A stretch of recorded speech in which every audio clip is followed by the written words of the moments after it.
Rosen. And this will result in him losing yardage back to the 3. It's a loss of 2, now 3rd down. When you throw it this close to the goal line, usually you're thinking touchdown. Here they actually complete it but lose yardage. When you're this close to the goal line, you have to anticipate that maybe you're going to see a defense that you can make a case that there's 11 in the box. There's just no room. So I'm with you. You've got to find a way to push things downfield a little bit. Any type of space is better than what we just saw there, and that end result, not one that's satisfactory to them. 3rd and goal, Rosen. And Evans hauls it in. Touchdown, Bucs. A 3-yard touchdown pass as the Buccaneers tack on to their lead. A lot of people might call this backyard football. Sometimes just understanding who you've got out wide and who you're going to throw it to. Give him an opportunity to go up and make a play, even when contested. Looks like that one worked out pretty well. The trust factor, in effect. Lutz will look to add the extra point. And with that, the lead is up to 8. So that drives 7 plays in length. And it's all finished off with a touchdown by Tampa Bay.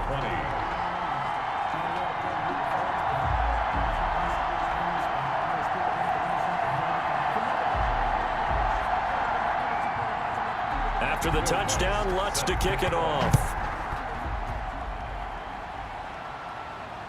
Taking it about the 1. And he takes this near the 25. Just a little pass there. Call it the 26. At their own 26-yard line. Here's Brooklyn to once again go on offense. There's still plenty of time here in the 4th quarter. Just a 1-possession game, down 8. They'll be looking for the touchdown and 2-point conversion. A field goal here on this drive does very little at this stage.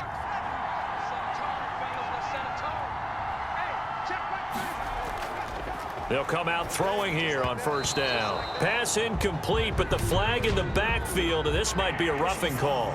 Roughing the passer, defense. Man, they got to let it play. That's the reason we ball. Well, when you're leading in the 4th quarter, that's not the penalty you want. Not at all, and now your discipline comes into question. Having poise this stage of the game, you can't have those kind of plays. Nowhere to go here. He lost the football, and the Buccaneers have it. Now we're going to get a timeout. Here's we've got an injured Buccaneer. Well, he gets attended to. We'll step aside.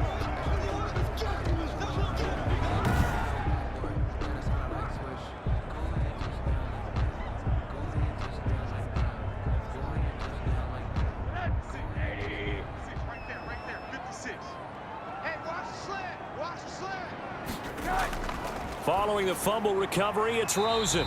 Over the middle into traffic, and that's complete. Give him 9 there on the 1st down completion. A gain of 9 brings up 2nd and 1 at the 16-yard line. To throw again on 2nd down. Rosen, the screen pass here to Cohen. And he's brought down just outside of the 10 at the 11. A gain of 5, good enough for the 1st down. 10 at the 11-yard line. Out of the gun, here's Josh Rosen. His pass caught at the 4. And he'll be brought down here at the 3-yard line. Give him 9 there on the 1st down completion. Another nice pickup through the air, and I think a lot of people might expect him to run the ball in this situation, Brandon, but with this lead, they're electing to throw the football. And he's into the end zone. Touchdown, Buccaneers. Travis Homer, his 2nd touchdown on the season. And the Bucs capitalize on the short field as they take it in for 6. I know the play ends up in the end zone with one person carrying the ball, but how about that big mass of humanity that guided him to that spot? Yeah, they got there, but I love the dive. Always a fan of the dive. Lutz to try to add the PAT.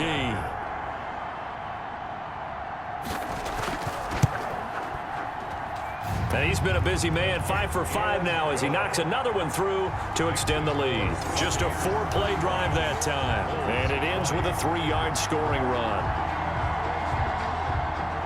After the touchdown, Lutz to kick it off.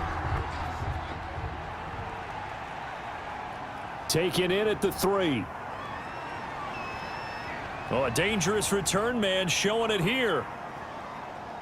Now that should give him a spark. He's across the 40 to the 43. First down and 10. There again is the running back as he trots onto the field. And he's found the end zone twice, and now I'm guessing he's thinking, hey, let's find it 3 times. And you got to figure from the defensive perspective, how has he gotten there twice? What are we going to do to keep him out for a 3rd time? How do we tighten things down? Because he and his offensive mates, they are really in sync right now. His throw incomplete. So after the incompletion on first, now 2nd and 10. It's now 2nd and 10. Now left side on the swing pass. And he's able to take it across midfield before going out of bounds. They get 6. That'll leave them with 3rd and 4. Oh, I came to my feet on that one. I thought he was getting close to breaking that one big, but in the end, give some credit to the defense, finding a way to get to him and forcing a 3rd down. Hard throw, incomplete. Well, the other day they told us when we've got 3rd and 5 or less, we have to be able to convert. And I guess every team would say that, Charles, but an opportunity missed there. What they were trying to tell us is they believe it's a matchup game at that point. And they liked some matchups that they had, thought they could exploit them. Unable. And he's going to go down way back at the 42-yard line. Vita Vea. And that will force a turnover on downs. So still over 3 minutes remaining in this game, but boy, not getting that when that hurt. That's a little bit demoralizing, so they have to be careful about that because still have an opportunity if they can get some things done on defense. But now, since they've taken over on downs, a team with the ball, guess what? Going to 4-minute offense, maybe they can put this thing away. Mike Evans and the rest of the offensive unit heading back out there now. This defense, they wouldn't mind not seeing him again for a while. 3 trips to the end zone. How about that? I think right now they would happily go to their general manager and say, is there any way you could get a trade for him, bring him over to our team so we don't have to cover him anymore? Because he is really having a heck of a ball game, isn't he? Boy, he is. I don't know that mid-game trade's going to happen, but good thought. Right there, 54, right there, 54 Mike. They'll try and run some clock here as they keep it on the ground. Only a yard on the pickup there, and it'll bring up a 3rd down. This is a big 3rd down, and you'd have to think we'd see a timeout right away if they can't stop him here. So it's Buccaneer football as we welcome you back. They've got a 3rd down now as they look for one more first down to help salt this one away. And that is incomplete. You and I watched film yesterday, and you told me to watch his feet. Well, for whatever reason, his footwork just looked off on that throw. And you always love it when an ex-defensive back talks quarterback mechanics, right? Well, but you're good at it. Well, I try, all right? I don't know how good I am, but it doesn't take much to tell. His mechanics are off a little bit, exactly what you described. Footwork, that led to the incompletion.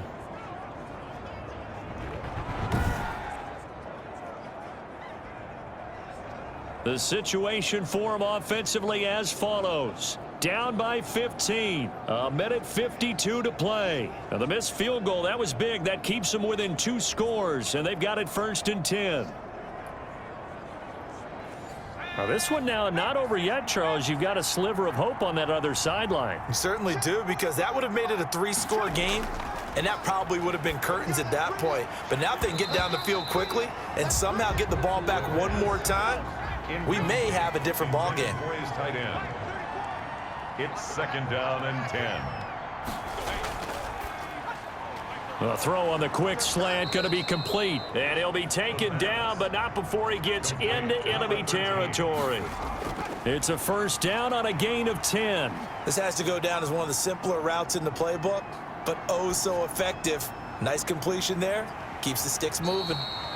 It's incomplete. Took a shot, couldn't connect. This defense was definitely alert to the possibility of the deep ball, and they were more than ready for it. They've got the lead, 4th quarter. Maybe can expect more passes like that downfield. Now he's going to swing this one out to his running back. And he'll go out of bounds after taking it a little further down inside the 40.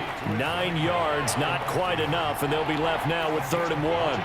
Brings up 3rd down. They'll look to throw for it on 3rd and 1. And he's got his man in stride, complete. And down to the 20 he'll go before heading out of bounds. Defense was expecting run, and they're dealt a pass of over 15 yards. Clock management definitely critical here if they want to get back in this game. Absolutely agreed. They have to up the tempo in this case, down a couple of scores. Want to make sure they have a chance to win this ball game.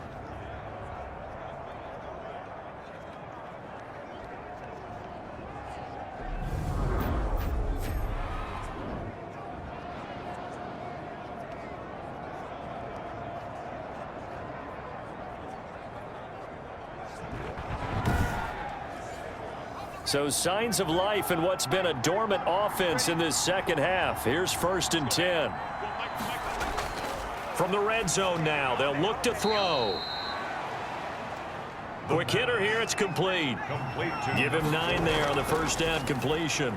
That's complete right around the 8. And he'll be brought down here at the 3-yard line. That leads us to a 1st and goal. It's a pickup of 8. This is caught. And he'll be brought down right on the edge of the goal line at about the 1-yard line. Now the offense going to use the first of their timeouts as they get it with 26 seconds to go in the football game.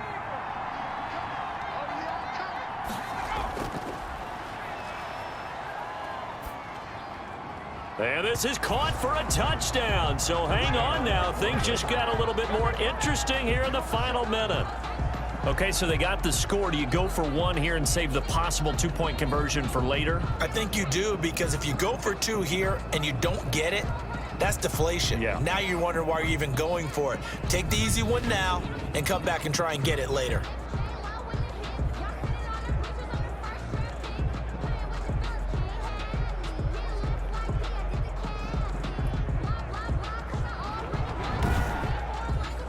And now in a 9-point game, they'll still just need to go for 1 here.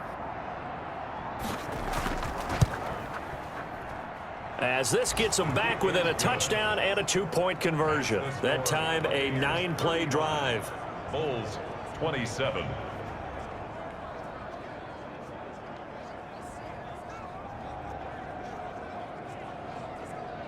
So still a chance with just over 20 seconds to go, but they need to get this one back, no doubt. And the Bucs are on this one. And that should just about do it. Well, 4th quarter, they felt like they needed the football back. Unfortunately, they couldn't get it.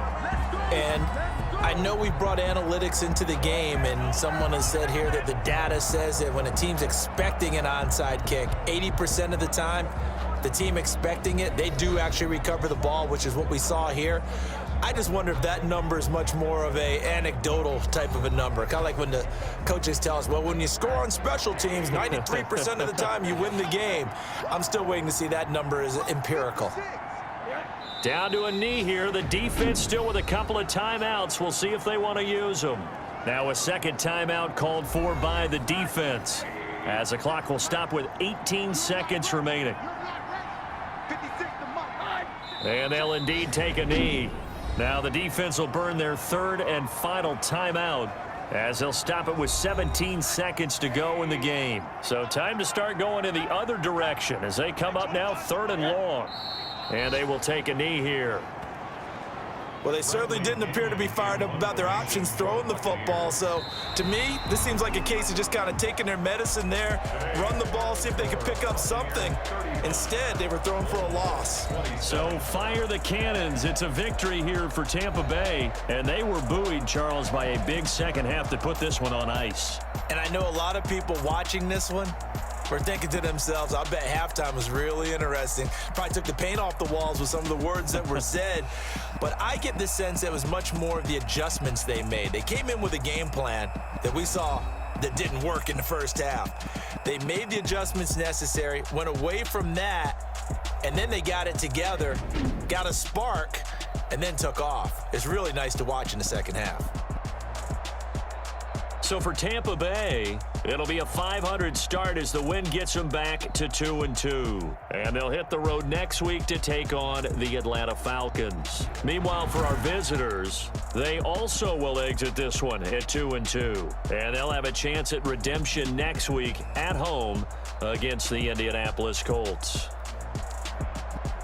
So that's a wrap. For Charles Davis, I'm Brandon Gaudin. And this has been a presentation of the NFL on EA Sports. For more, check us